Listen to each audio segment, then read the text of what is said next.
50 years, 50 ans. On this day, June 1st, 1971, at 10 a.m. Eastern Standard Time, the first sitting of the Federal Court of Canada began. Cette première édition était conjointement présidée par le juge en chef Wilbur Jacket et le juge en chef adjoint Camille Noël. Today, we commemorate the foundation of the first Canadian bilingual, bijural, and itinerant court. Dans quelques minutes, je vais vous présenter une vidéo qui relate l'histoire de nos cours, histoire qui en réalité prend son origine en 1875 lors de la création statutaire de la Cour de l'Échiquier. But before we take this trip through time, I would like to invite the 7th Chief Justice of the Federal Court of Appeal, Marc Noël, to say a few words. Alors, vous me voyez avec le sourire, j'ai l'honneur et l'immense plaisir de déclarer ouvertes les festivités entourant le 50e anniversaire des Cours fédérales. Cette grande célébration, qui débute aujourd'hui, s'échelonnera jusqu'au 22 juin 2022. On m'a donné très peu de temps pour faire un message très important. J'ai fait de mon mieux pour le convier dans les limites imposées, mais après m'être minuté, je constate que je n'ai pas tout à fait réussi. J'espère que les organisateurs ne m'en tiendront pas rigueur. Were these normal times, we would likely be assembled nearby in the West Courtroom, where the founding members of the federal courts sat precisely 50 years ago today to mark the inauguration of the Federal Court of Canada. Plusieurs séances spéciales de cette nouvelle cour ont eu lieu ce 1er juin 1971. Comme le mentionnait le juge Lafrenière, celle qui s'est tenue à Ottawa était constituée d'un banc de 5 juges présidés par le juge en chef Jacket et le juge en chef associé Noël. Ce même jour, la Cour, présidée par l'un de ses 3 autres juges et un juge suppléant, siégeait aussi dans les villes de Montréal, Toronto, Vancouver et Victoria. The message was clear. The Federal Court of Canada was there to serve the public and would make itself available wherever its presence was required. For the first time in Canadian legal history, persons were guaranteed the right to be heard in the official language of their choice wherever they chose to appear. Il s'agissait d'une toute petite cour comportant une division de première instance et d'appel. Les membres fondateurs étaient bien conscients du fait qu'une petite cour était moins susceptible de créer des remous. Mais tous savaient qu'elle était appelée à avoir une croissance exponentielle. Ce à quoi l'on assistait, ce lundi matin de juin 1971, était la création d'une cour bilingue, bijuridique et accessible à tous. Le contraste avec la cour de l'Échiquier qu'elle remplaçait était frappant. Il s'agissait d'un virage assumé vers l'ouverture et l'inclusion. The times were exciting. The first person had just landed on the moon, and Canada was recovering from its 100th anniversary birthday party. There was a feeling that the country had reached a milestone. A sense of optimism and progress was in the air. The most significant jurisdictional change when compared to the Exchequer Court was that this new court was being given exclusive oversight over the biggest and fastest growing bureaucracy in the country. In statutory terms, this was expressed by conveying on the Federal Court of Canada supervisory jurisdiction over federal boards, commissions, and other tribunals, words that are still in our Act today. This would eventually make the federal courts the busiest amongst all courts in matters relating to administrative law. Ils étaient 8 juges ce matin de juin 1971, 3 civilistes et 5 juges issus des provinces de Common Law. Nous sommes aujourd'hui plus de 60 à assumer ce rôle, avec la même proportion de civilistes. De la cour absente et éloignée, qui était la cour de l'échiquier, les cours fédérales sont devenues un passage obligé pour bien des Canadiens. Si la croissance des institutions se mesurait en termes humains, nous dirions assurément qu'après 50 ans, les cours fédérales ont atteint l'âge adulte. We, as members of an institution that was created for the public good, will serve only for a time, but the institution will remain long after we have gone, just as it has for those who attended to its creation 50 years ago. I invite you to take a few seconds and have a special thought for the dedicated judges, patonataries, registry officers, and staff members who partook in our 50-year history and who have since passed away. I pause for a few seconds in their memory.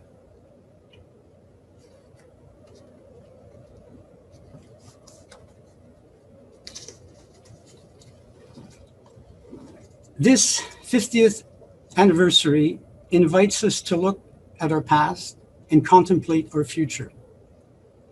It is a moment that must be celebrated with pride. While only few are around to tell the origin story, it is for all of us now to speak to the growth that the federal courts have undergone and provide a vision for the future. Looking back at our 50-year history, there is a lot to celebrate. The goal of ensuring the uniform application of federal laws across the land, while fully respecting the linguistic choice of the parties and doing so in a manner that respects the civil law and the common law traditions, was nothing less than a nation-building exercise. It presented an immense challenge. We owe a lot to those who had the courage to target this goal and have much to celebrate because they achieved it. At the same time, we must acknowledge that we have faced headwinds in the past and accept that there may be more ahead. Even today, not all are happy to see the federal courts occupy the space that is ours. But if anything, the adversity that we have faced have made us stronger in our resolve to pursue our mission. We owe it to our predecessors to stay the course. En nous tournant vers l'avenir, l'ouverture et l'inclusion qui ont marqué nos 50 premières années d'existence sont des valeurs inépuisables qui vont continuer à nous propulser. Nous n'avons qu'à penser à l'ouverture requise pour répondre aux désirs profonds des peuples autochtones de voir leurs modes et traditions figurer dans le processus judiciaire qui s'applique à eux. En tant que Cour itinérante et pan-canadienne au service de tous, nous avons été habitués à nous transformer selon les besoins de ceux et celles qui sont appelés à venir devant nous et nous continuerons à adapter nos pratiques à leurs besoins. Le changement ne nous effraie pas. Il fait partie de nos mœurs, de notre culture institutionnelle.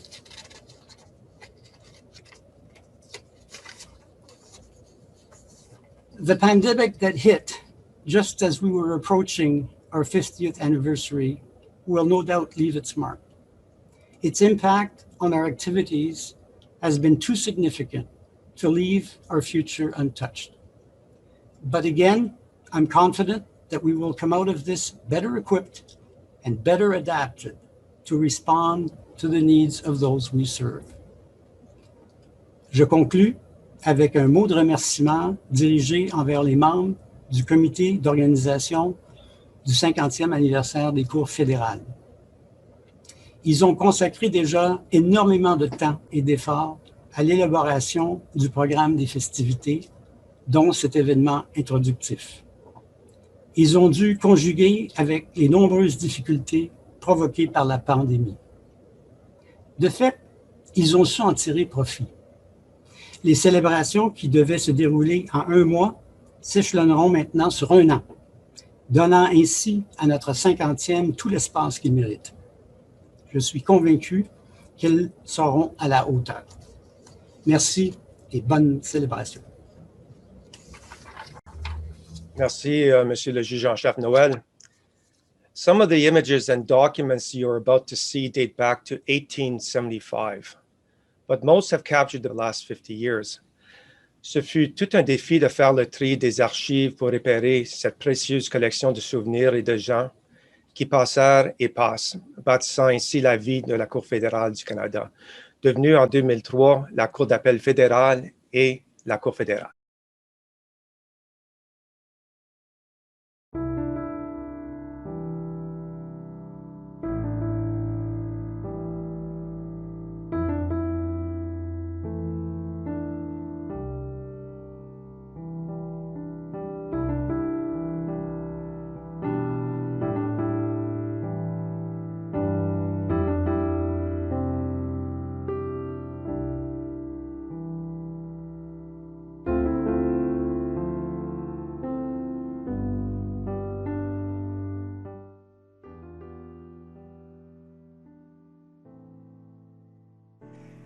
Monsieur le juge Letourneau, et vous, Madame la juge McGillis, en prononçant le serment d'office, êtes devenu membre de l'une des institutions les plus vénérables et les plus importantes du Canada. This honorable court was created by the Exchequer Court Act, passed by Parliament in 1875. For almost 100 years, as the Exchequer Court of Canada, it heard money claims against the Crown, actions in such specialized areas of jurisdiction as admiralty, patents, and the like, and since 1917, of course, appeals under the Income Tax Act. But in those days, it was a relative backwater in the world of litigation. All of that changed in 1971. The name of the court was changed to the Federal Court of Canada. It was divided into a trial division and an appeal division. And most important, it was given for the first time an administrative law jurisdiction. Then followed the administrative law explosion of the 1970s, and later the charter litigation explosion of the 1980s. These relatively recent events have transformed this court and its work. It now has a jurisdiction that is complex and diverse. Its judges travel from coast to coast, taking justice to all the people of Canada, and the complexity of modern life ensures for its judges a steady diet of the most interesting and demanding cases before them. On my own behalf and on behalf of all the other members of the court, including those who, for one reason or another, are not able to be present, I welcome Mr. Justice Rothstein to the Federal Court of Canada.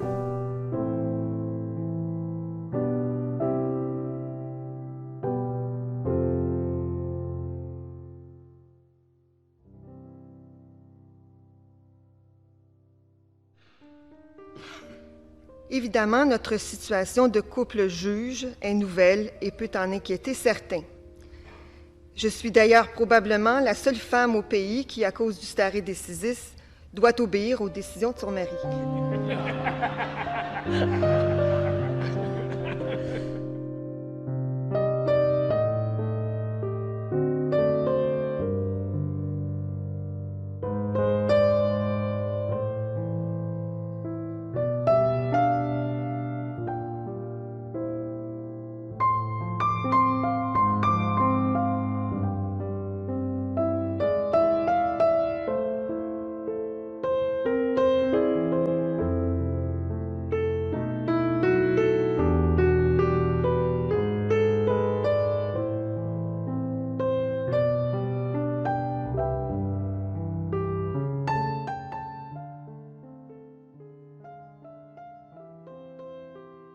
L'aviron d'argent constitue le symbole visuel de la compétence de la Cour en matière maritime. Réplique de l'aviron britannique de l'Amirauté, l'aviron d'argent a été confectionné par des artisans en Angleterre et a été présenté durant la séance cérémonielle par l'Association canadienne du droit maritime.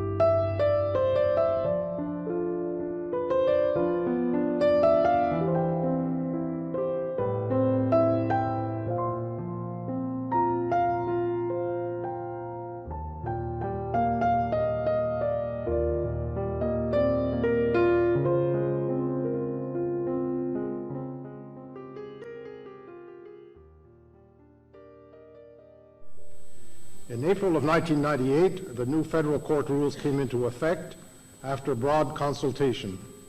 The basic philosophy of the new rules is to promote the expeditious, cost-effective, and just resolution of cases. The trial division now takes an active role in supervising proceedings and encouraging the resolution of disputes.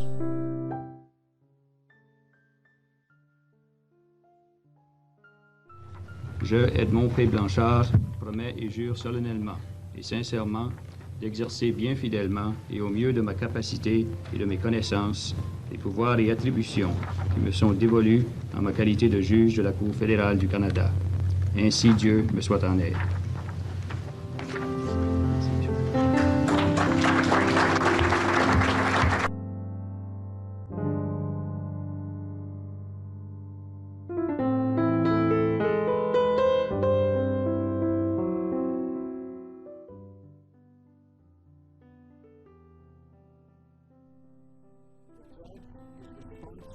Preserving the balance of constitutional powers between the two levels of government in our federal state. The judge is at the forefront of defenders of individual freedoms and human rights, and is the guardian of the values entrenched in the Charter of Rights and Freedom. And finally, he said, the judge is the pillar of our entire justice system, and of the rights and freedoms which that system is designed to promote and protect. So for our fellow citizens, the judge not only promises to serve the ideals of justice and truth on which the rule of law in Canada is built, but the judge is called upon to embody those ideals. When we first spoke, very shortly after her appointment, she reminded me that we had previously met. It was during a case argued in this courtroom some months after my own appointment, when I boldly asked her what she thought of the hearing and the presiding judge. She politely answered, "Well, you were a new judge."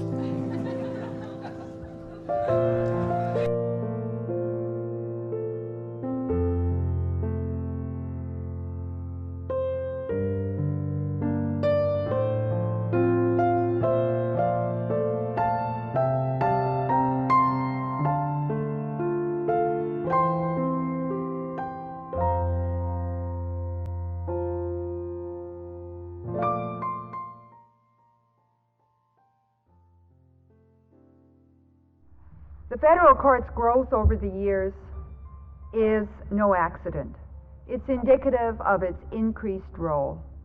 More importantly, however, the areas over which the federal court has jurisdiction are such that it is undoubtedly poised to become one of, indeed may I say, I believe it is one of this country's most important courts areas.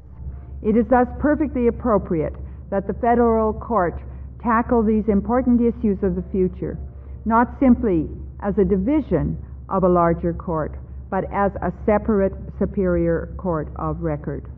The federal court will be addressing these issues not only as a separate superior court, but also with a new administrative structure created by the Courts Administration Service Act.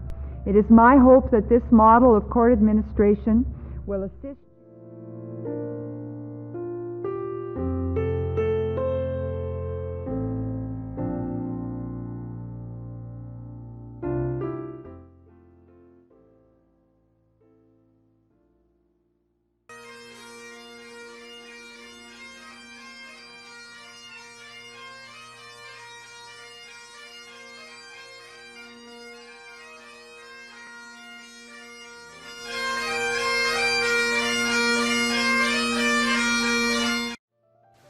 Our coat of arms represents the judicial officers who comprise the federal court, and it symbolizes our broad range of jurisdiction over land, sea, and air. It's who we are.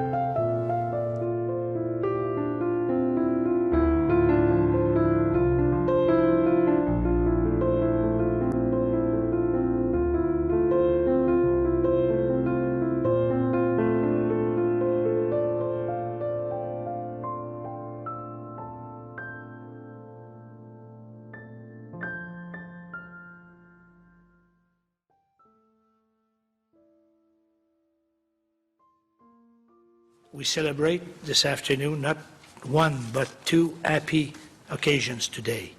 The introduction of the new Chief Justice of the Federal Court of Canada, Chief Justice Crampton, and the swearing in of the Honourable Justice Mary Gleeson.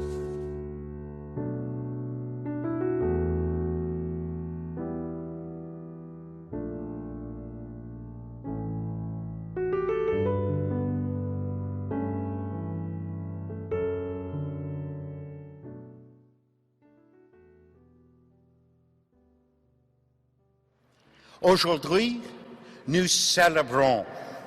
At the helm of the Federal Court of Appeal is the most senior of our judges, the Dean of our Collegium, our finest role model, Chief Justice Marc Noël. And this is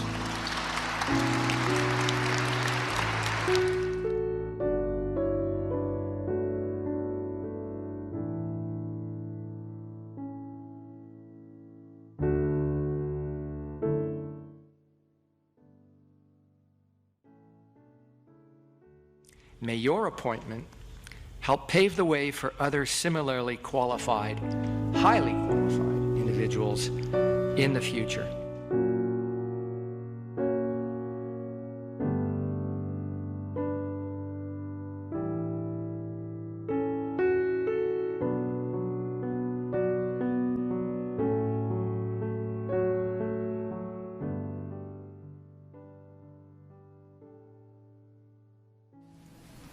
Justice Fable, your appointment to the federal court, which has been complimented and celebrated through this ceremony today, has strengthened the court in many ways. First and foremost, as was mentioned, you're enriching our diversity, increasing our bench strength in Aboriginal law, and enhancing our ability to play a potential role in the broader reconciliation process that is taking place between First Nations peoples and their compatriots here in Canada.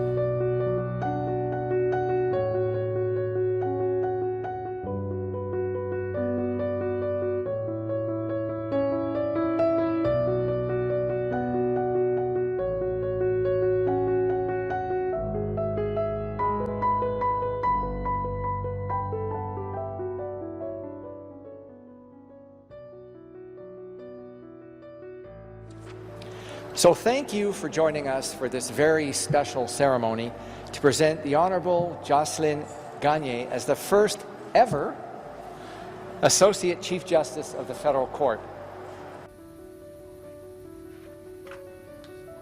Thank you very, very much.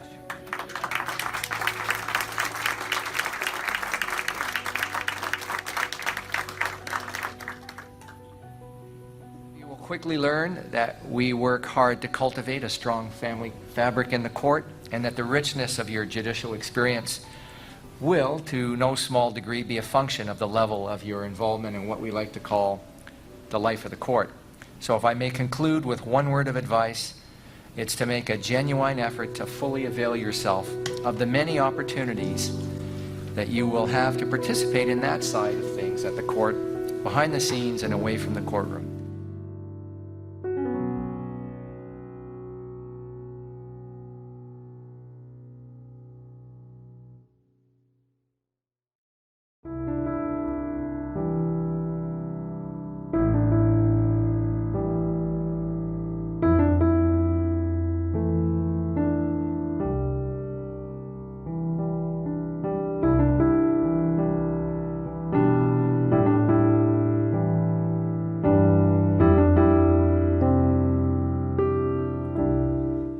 probably brings back some fond memories for many of you.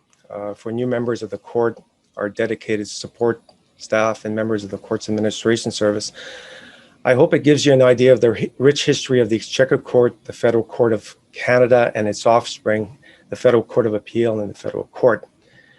Comme je l'ai mentionné auparavant, ce fut tout un défi pour parfaire une vidéo, surtout en période de pandémie.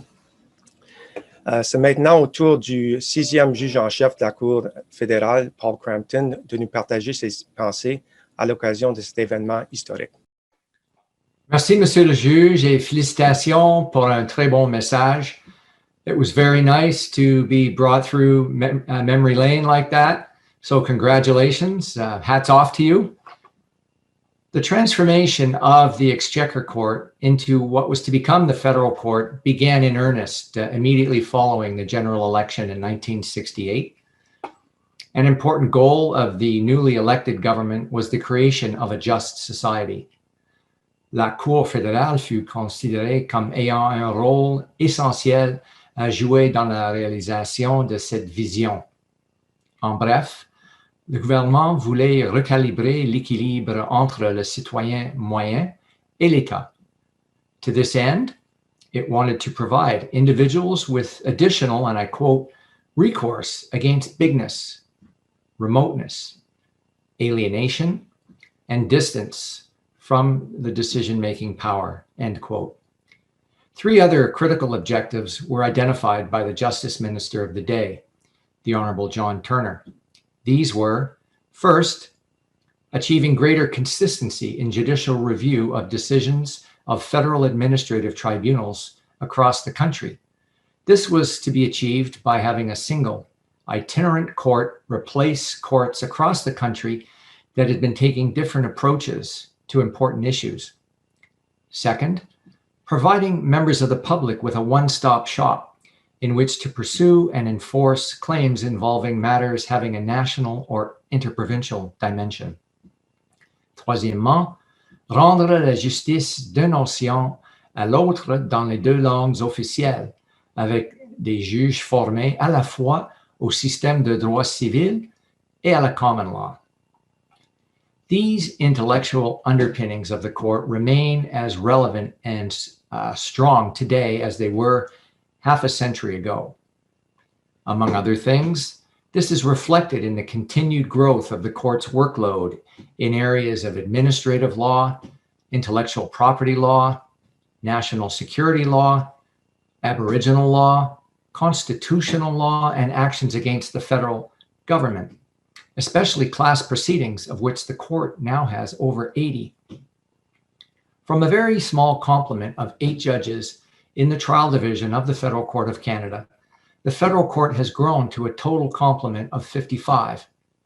Ce chiffre comprend les postes vacants existants, mais pas les 5 nouveaux postes qui ne seront pourvus que lorsque la Cour sera en mesure d'en démontrer la nécessité. We anticipate that one of those new positions, the 9th prothonotary position, will be filled in the coming weeks. As the court's size and workload have expanded, it has evolved from a body that was all male prior to Justice Reed's appointment in 1983 to having women constitute 42% of its existing complement, including prothonotaries. This includes Associate Chief Justice Gagné, who was the first woman to hold the position of either Chief Justice or Associate Chief Justice of the court or any of its predecessors. L'évolution de la Cour s'est également traduite par un renforcement important de sa capacité bilingue.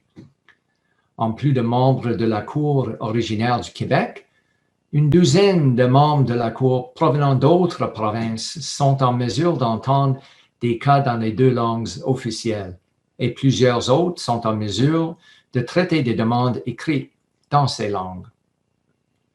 As we look to the future, it is with a sense of genuine optimism and anticipation. Just as our predecessors could not have predicted in 1971 where we would be today, we can only speculate about how the types of disputes we adjudicate and mediate today will be resolved in 50 years. But the court will not be a passive actor in the ongoing process of dynamic change. The court is committed to being an active participant in the evolving legal ecosystem. This is how the court was able to successfully navigate the extraordinary challenges posed by the COVID-19 pandemic over the past 15 months.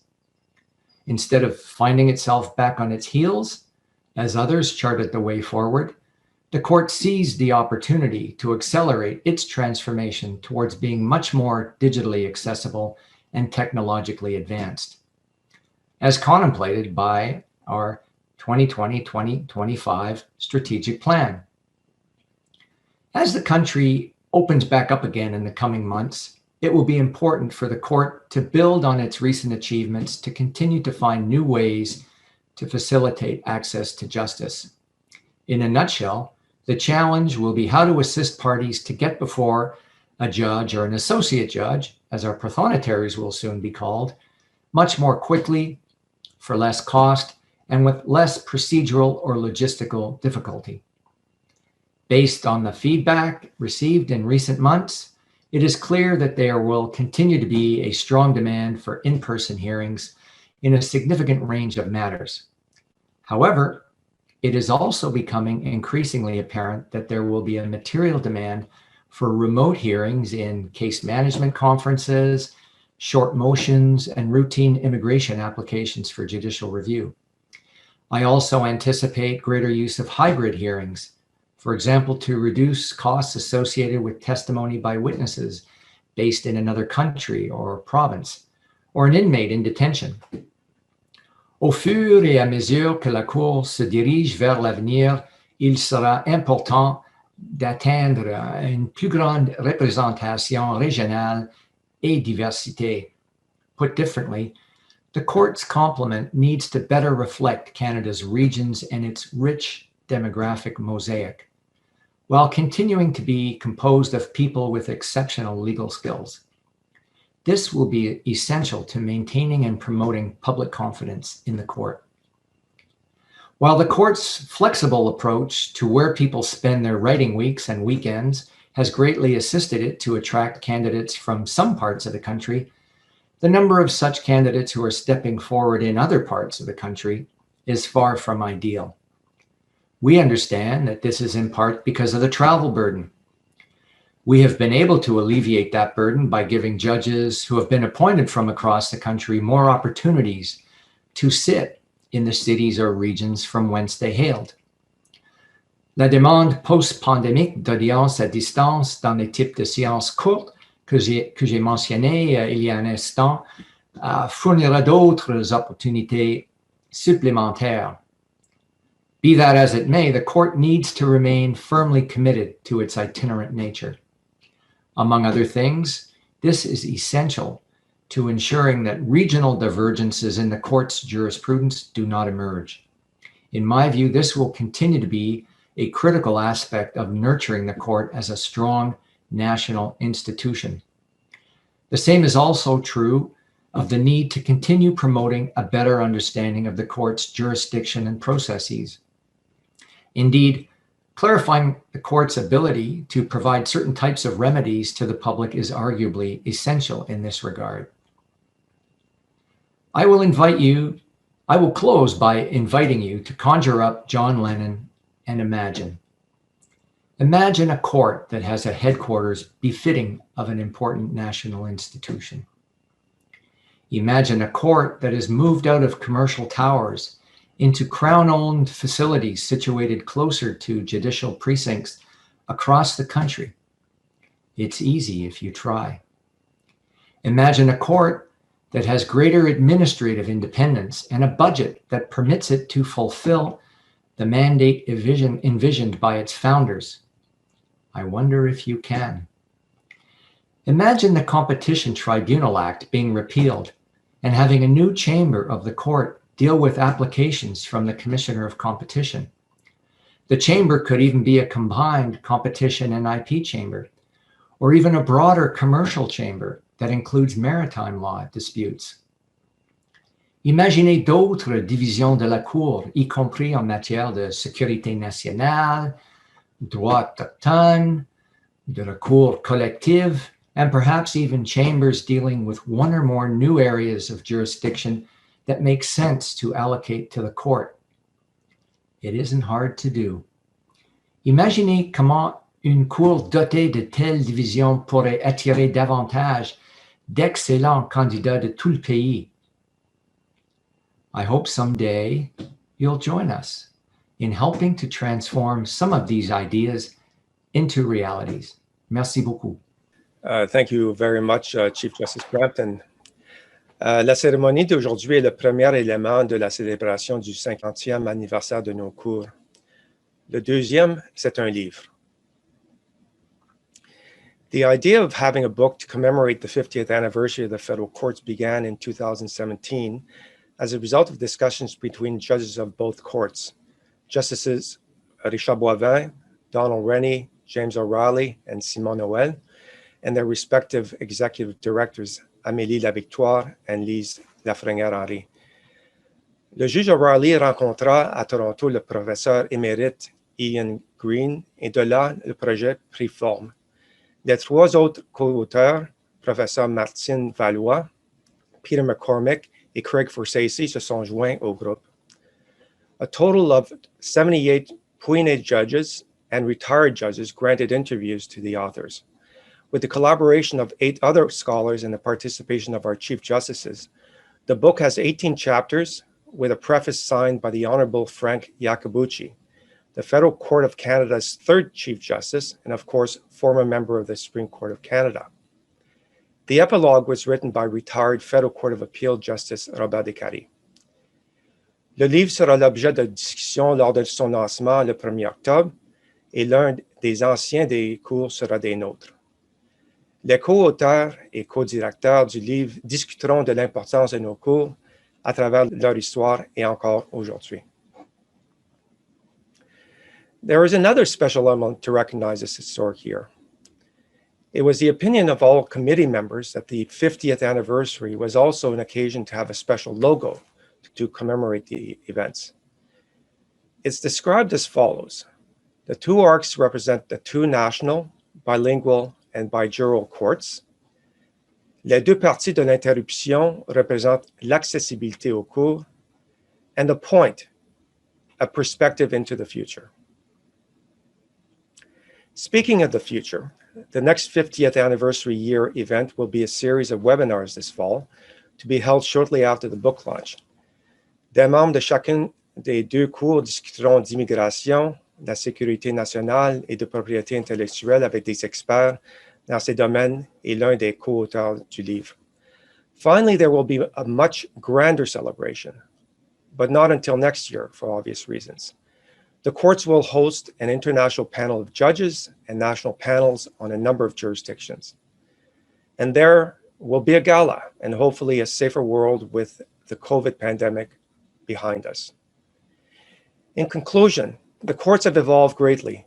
There were few cases in 1875 when our predecessor handled just a few matters, followed by decades when only one judge, Justice George Burbridge, presided over affairs with one registrar, Louis Odette. The times have changed since 1875 and 1971, de 1971 à 2003, et enfin de 2003 à 2021. Les cours ont vu leurs dossiers se multiplier. Ce qui était d'intérêt en 1875 a perdu de son importance, mais d'autres juridictions ont pris de l'ampleur et ne cessent de grandir. En particulier, depuis les années 2000, la charge de travail a continuellement augmenté dans tous les domaines, immigration, propriété intellectuelle, sécurité nationale, droit autochtone, droit de l'environnement, droit administratif et révision judiciaire. The challenges of the past have been met. The ongoing ones are being worked on. And as for the future ones that bring us into the new era, they shall be challenges of women and men that will have to be versatile, diversified, bilingual, and knowledgeable. The task of ensuring that the rule of law prevails and that the citizens of Canada will have equal chances to protect their rights in an accessible court and at a reasonable cost remains. Je vous remercie de votre présence aujourd'hui pour ce moment historique, le premier événement célébrant l'anniversaire de nos cours entièrement via Zoom. Merci.